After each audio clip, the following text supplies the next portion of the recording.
Welcome to another episode of Stories from the Edge of Life. We have Amy Mann back as our special guest. Hello, Amy. Hi, how are you? Great. And I see we have our other friend in the room once again. Yes, you might see my dog Jude in the background. He's snoozing at the moment, but he likes to be in here. All right. So, Amy, would you mind introducing yourself once again to our audience?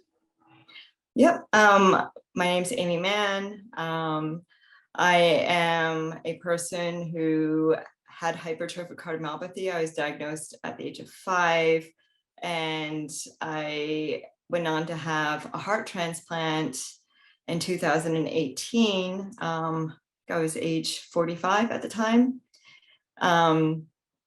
So there was quite a colorful story in between that, but yeah, and there's a lot of other facets to my life too, but I think we're focusing on that today. Thank you, Amy. And I'm Parag Bharadwaj. I'm a hospice and palliative medicine physician in the US. So, Amy, we got a glimpse of your medical journey in the last interview. This time we want to hear about, how was it you as a person going through that whole experience? So we'll go right to the beginning. You were diagnosed when you were 5 years old. Yeah. You probably don't remember when you were given that diagnosis. I remember. All right. You probably didn't realize the consequences of the diagnosis? No, I didn't. So when exactly did you start realizing the consequence of the diagnosis? Well, my mom was sick my whole life. I think I mentioned this in my previous interview. She lived with heart failure longer than anybody I know. So I watched my mom, have a lot of hospitalizations, and she was very sick and unable to do many things that moms do, like take you out shopping or whatever. She really struggled with, her quality of life. And knowing that I had that condition, that was in the back of my mind. Is that going to be me? And it was never spoken about. And, it was there. And it certainly affected my relationship with her in different ways. I think that I was always afraid she was going to die. So there was part of me that maybe kind of protected myself by pushing her away. She was a very loving mom, but I was scared. I was just scared that I was going to lose her and that I was going to suffer the way that she was suffering. All right. And then somewhere along the way, as you got to your teenage years, you realized you were a little bit different from other kids because of this condition. And in our previous interview, you mentioned that, you sort of maybe started off being a bit rebellious, or perhaps, Yeah. But then you figured it out that, hey, I got to live my life, and you just can't fight the fact that you have this condition. You got to make the most of it. What was that moment? Do you remember that moment or that time, or what made you get to that realization? Well, I think it was gradual. And because I've worked with so many people with hypertrophic cardiomyopathy, and I have at least one child with it and 3 that avoid the young adults. Like I have 3 young adults and one who's 10, and they avoid screening. And, I'm suspicious that one of my other children has it as well. I understand it. Like when you're young, you feel invincible, right? You don't think about death or disease. You just want to do all those things that young people do. So I think it's a common theme, particularly with this condition. And ironically, for most people, the symptoms manifest mostly when you kind of hit that adolescent age. My diagnosis age was unusual. My brother was screened as well at that time. He was 6 and he was deemed to be negative, but then went on to develop it when he was 16. So I think gradually I just realized that I can't change it. The only thing I can do is make sure that I have the best care possible and do all the things I want to do in my life to the best of my ability. Yeah, it was gradual. There was no kind of pivotal moment. I hated going for checkups when I was a teenager and young adult. You know, I remember having tantrums about it as a teenager. So I just, it's a human developmental thing. It's like you don't want to face that, a serious, potentially life-threatening, life-changing, life-ending condition when you're young.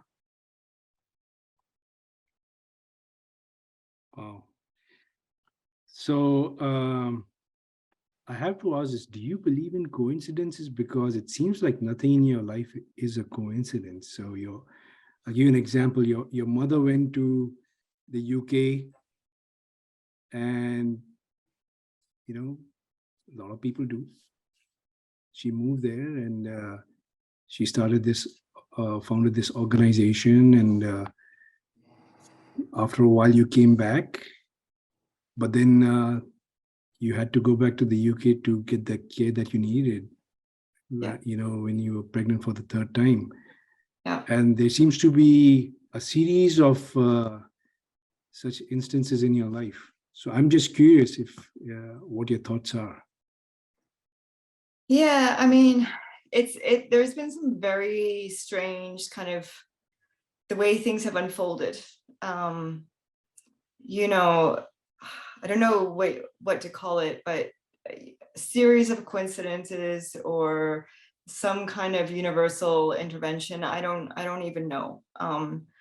But my mom, I think all she could do, because I think she felt so helpless about how poor the care was for people with this condition and how much was unknown, she started this organization. And she she became very well connected because of that. So I was very educated, and we had very good care. And interestingly, the woman Lisa Salberg, who runs the Hypertrophic Cardiomyopathy Association in USA, she reached out to my mom after her sister passed away suddenly from the condition. And they got to know each other very well. My mom supported her and told her that she was the one, that you're going to do this in America. You've got what it takes. And she helped her, mentored her to start the American Hypertrophic Cardiomyopathy Association. So Lisa and I are more similar in age than she was to my mom. Lisa's a little older than me. And it's just interesting. We've been in each other's lives for a long time through connection. And, when I'd have a crisis or whatever, we would check in, and she was very knowledgeable. And when I moved back to America, we met up, we talked, and, we both have a kid with hypertrophic cardiomyopathy. And when things went south, I knew, my mom had passed away. I couldn't contact her. I contacted Lisa, and she was able to help guide and direct me through the journey. And she, interestingly, she transplanted, I think it was 2016. And she called me when she found out that she needed a transplant. And both of us called it the T word, because I think there was this kind of feeling that we both had that we were headed down that road, but it's very hard to come to terms with it. And my mom really suffered through the process. And I remember thinking, after what my mom went through, that I would never, ever go through that. That if my time came, I would choose not to do it. However, Lisa became unwell, her heart started to fail before mine. And it was during that time that we really reconnected. I started to go and visit her frequently. I would drive from Connecticut to New Jersey. I don't know how many times, but maybe 4 or 5 times before she actually got the call. And we would talk about all kinds of stuff. And, I could see her decline. And I watched her go through transplant. And it was such a different experience than what my mom went through. She did really, really well. I realized that things had moved on dramatically. And, there is this period of time for transplant. If you're too sick, you don't do well. So there's this fine line or this fine space of like getting a transplant at the right time. You have to be sick enough, but not so sick that you're not going to do well afterwards. And I think that it was interesting. My mom helped her, then I helped Lisa just by being there. I wasn't an expert by any means, but I was just by showing up and being a friend. And then it was a few years later that things started to change for me, and she was able to guide me and help me through the process. And when it was interesting, because she would just tell me one little bit at a time, because she knows how overwhelming the process is. And she told me things as I need to know. And I will say that I remember, I think that it was probably my most difficult hospitalization is when they like started to assess me for transplant, and I knew that's what was happening. It was a really, I remember my husband, I was just beside myself, and I had a roommate. I felt really sorry for her. She was in there with something much more minor. And I remember my doctor came and we had a chat, and he said, this isn't going anywhere positive. This is just going downhill. And all I could think was, I can't leave my children. I cannot leave them. My youngest daughter at the time, she had developmental delays and was diagnosed with being on the autism spectrum. She's really caught up now, but at the time she was, she really, really needed me. And I have a son with a condition, and I needed to do well for him. And I thought, I can't leave my husband to deal with all this and leave him on his own. And I remember just, kind of grieving that and taking it in. And you're given so much information, and there's people come in and out and talk to you, and you're kind of like, you're going through all these tests, and there's only so much that your brain can actually take in at a time. And what nobody spoke to me about was death. But we all know that if you need a transplant, not everybody gets one. Not everybody makes it. Not everybody actually gets to transplant. Not everybody does well with transplant. I have friends that I've lost who didn't make it. And I've had friends who've had a lot of complications. And I remember calling up Lisa, and I just had to say it to her. I said, but what if I die? Because that was never mentioned to me. And she said, well, if you die, then, she goes, I believe that you'll see your mom, and you'll greet her, and you'll be at peace, and everything's going to be okay no matter what. That's what she said to me. And I suddenly felt like I could breathe again. It was the weirdest thing, because it's not, I'm not a religious person. I'm very spiritual. And I just needed someone to acknowledge that death was a possibility. and it was okay.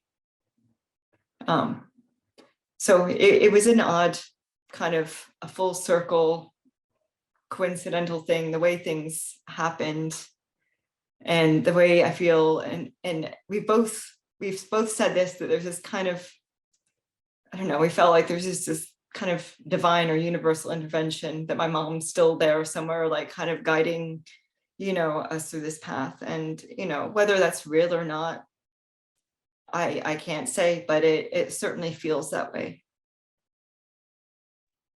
And there definitely seems to be a lot of give and take there, right? And who knew your mother was probably preparing her to help you out when she was not there. I kind of feel like she knew that. I mean, she was a very intuitive person. And as I mentioned, her starting the association, she did it for her family. I mean, my son, she got to know, my oldest child, and he lit up her life. And he was diagnosed at like 3 or 4 months old. I can't remember exactly. And everything she did in her last years was for us and for the community and people with HCM. And the knock-on or the ripple effect that her work has had is, it's just immeasurable. And I'm a beneficiary of it, as was Lisa, as are the people that Lisa helps or that I help, or, it's pretty amazing. All right. So you mentioned you help. So what do you do now in terms of helping people? So currently, so I was actually working for Lisa and the association for a few years on it was right before COVID. We had a plan, and it was a patient educational tour. And we would be going to centers of excellence and collaborate with them. And it would be like, patients could come and they could learn, and there would be different topics, with different medical teams who specialize in the condition. And we were just about to go to our first one in San Francisco. I think it was March 2020. And so just up until a minute, we were like, ah. And so we pivoted, and they became webinars, and they've been very successful. So I don't know, we did about 20 of them. And then I also started working with her on in collaboration with a medical education organization. It was a peer-to-peer educational initiative. So for medical care professionals, we have an HCM doctor expert do workshops, like small workshops with medical care professionals to educate them on diagnosis and management of HCM. So it was something I felt really, really good about. But more recently, I really have decided to go down the patient advocacy road, and I am working on a certification in patient or healthcare advocacy at the University of Berkeley, all online. So I'm kind of midway in that certification. In the meantime, I've mentored a lot of people going down the transplant road who've kind of connected with me through social media. I have, always like 3 or 4 people at a time that we connect. We're at different stages of the journey, and I still volunteer for the Hypertrophic Cardiomyopathy Association. I co-host the transplant support group. And also I do some contractual work. So I'm going to be on a steering committee for a clinical trial for a company that is in trials for a drug that is specific for hypertrophic cardiomyopathy. Very impressive. I'm working on it. I feel there's this thing like UNOS, which is the transplant organization that kind of oversees things in this country. They have this, that we just reached our 1 million transplant milestone. And they have this hashtag called Living It Forward. And I thought about it, and I thought, what a great hashtag, because I think when you go through something like this, like I know how difficult it is on so many levels, that for me, like I feel very drawn to kind of helping people within my space. I'm not I'm a midwife in England. I don't have like, it's more an advocacy role that I'd like to play, and just helping people navigate um, these things, going through transplant, going through the diagnosis, or post-transplant issues and stuff like that. So, I have kind of a group of buddies that we actually just also started our own little transplant group as well. And it's not just hypertrophic cardiomyopathy. So I'm just kind of putting myself out there, just to try and just make the world a better place for people that have gone through similar experiences. That is very kind and generous of you. Now, clearly you get some of that from your mother, and Yeah. and I'm sure having received a heart from another human being probably has something Yeah, to do with it as well. it does. And that's a whole nother aspect to the journey. And, interestingly, I mean, some people know who their donor was, some people don't. There's this thing where, I did write a letter to the family, and they can choose whether or not to accept the letter. There's kind of, obviously there's confidentiality and stuff. And, I did write a letter of thanks, and I know that my donor's mom accepted the letter. I haven't heard back. But what was another interesting kind of eerie aspect to the whole process is that I know I was told, you're told limited information. I was told that my donor was a 19-year-old female, and my oldest daughter at the time was 19. And in the weeks prior to transplant and that final hospitalization, I had this weird, overwhelming fear that something bad was going to happen to her. And I remember it got to the point where I wouldn't let her drive. And she was getting so angry at me and telling me I was irrational, I was crazy. And I'm like, I can't explain this feeling. I just feel like something bad is going to happen to you. And it was just interesting to me. I can't explain that feeling, but it was just interesting that my donor was the same age, and I don't know what happened to her. But I don't know, it was just another kind of a weird, Coincidence or not? yeah, I don't know. I don't know, but I just feel so much compassion and empathy for her mom, whoever she is, wherever she is. And, I can't imagine what it's like to lose a child. Yeah, I think it's one of the greatest gift of charity, Oh, yeah. and to do that. So thank you to the parents of that child who Yeah. made that Well, decision. yeah. I mean, there's not a day that I don't think about her, you know. I feel like, when you come out of transplant, you're in that kind of, and when you're in the ICU and you're having a lot of painkillers, and it's a very weird time. And I remember having a very vivid dream where I felt like I saw my donor, and I was so sure of it that I remember when I was able to actually pick up my phone, because you are a bit of a mess afterwards. I called my best friend and I'm like, I saw my donor. I visualized her. I saw what she looks like. I could describe her. And again, that could have been the drugs. But in my mind, like, it was kind of like this connection, whether or not it's real, or what do you call, whatever you call it. But I always remember her. Sometimes I burn a candle for her. I think of her, or when I feel fed up, or, because post-transplant, people don't always realize this, that it's not like you get a organ and it's done. It's a lifetime of medical management. You're immunosuppressed. You take drugs so that your body doesn't reject the foreign organ. So your immune system is really shot. So you're always prone to infection. And you're also, can suffer from rejection.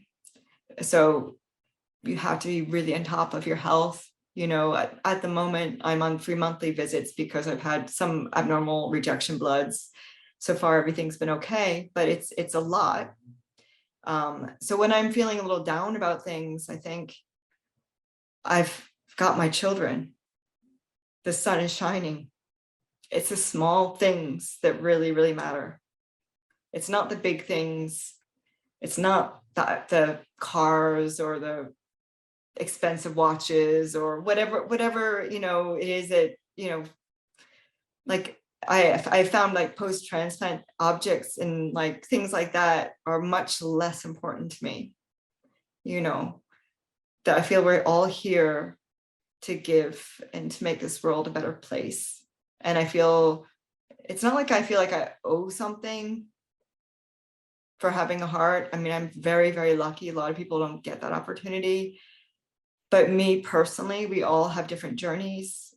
I just feel called to kind of give back by sharing my experience with others if it helps them. Which you are doing right now at this very moment. So thank you. Yeah. So wow, it's just amazing to talk to somebody like you. Now I will tell you, as I shared with you before this interview, you do have a tendency to pull things together for yourself. You've done it more than once in your lifetime, and I hope you continue to do so. And you're doing very well, given the bigger scheme of things. And what struck me when I first spoke to you was, which you mentioned in this interview as well, is there was a time where you weren't ready to pursue a transplant, and you just didn't want to be the one to go through it. And then, of course, Lisa probably helped you along the way. But what really made you move forward with the decision was the love of a mother for her children, right? And my husband, Yeah, of course, we don't want to, yeah, I mean, minimize obviously that, the children, right? it's hard because, you think like my life kind of flashed before me. I thought, I'm not going to see the milestones, like the thought of like, if any of my children get married, not being there. Like my youngest daughter, like she was very misunderstood because she was on the spectrum. And, when she was younger, she used to like repeat herself over and over again. And I was really her advocate. And she's almost like, it's almost undetectable now. She had so much early intervention, but I thought, I will not leave her. She needs me. And, it's interesting because I remember Lisa saying to me that, she wasn't meant to be, I was not meant to have a fourth child. That was never in the cards. And it's almost like I want to be there for all my kids, but the older ones were older. And not that it would have been devastating for them to lose me, but for her, I think for her, like we are very intertwined and very close and very connected. And she was so young, she was in kindergarten at the time that, I started on the list. And I just, we have this, Lisa was saying that, that's maybe why you had her. I think your mom was somehow involved in that. Who knows? Yeah, what I remember when I first spoke with you was, I was like, wow, you gave life to your children, but in a way, children gave life back to you because, they inspired you to go through the treatment and the intervention. Absolutely. Yes. Yeah. And it's a rough journey. I'm not going to lie. It's doable. Some people choose not to go through it. I guess it depends greatly on a lot of different variables. I was lucky in the aspect that I was not a difficult match. There's so many factors that go into listing. Some people wait years. Some people never get it. So, I'm just grateful. Thank you for sharing that with us. Now, on a final note, I want you to share with the audience what you told me, what you tell your youngest daughter when she goes to bed every night. So let me get you on the screen. And it was just such a beautiful thing. Yeah. So we have this routine, and as I said, my daughter is slightly on the spectrum and she's very into her routine. And so every night, my mom used to say this to me. My mom was a religious person. I'm a spiritual person, and I do believe that we're somehow all interconnected. So we have this thing as I kiss her goodnight every night, and it's good night, sleep tight, universe bless, I love you. And that's how we end every evening. And I don't know, if I don't say it, she makes sure, she will definitely make sure. And sometimes I have to do it a few times because she's like, wait, did you do it? I'm like, yes, I did that. And so sometimes we have to do it a few times, but it's, yeah, I'm just grateful for her and to be there for her. So on that beautiful and wonderful note, we will conclude this interview. And I know we've spoken about it. We love to have you back to share other aspects of your experience. So thank you very much, and we'll see you back again hopefully soon. All right. Thank you so much. I appreciate it.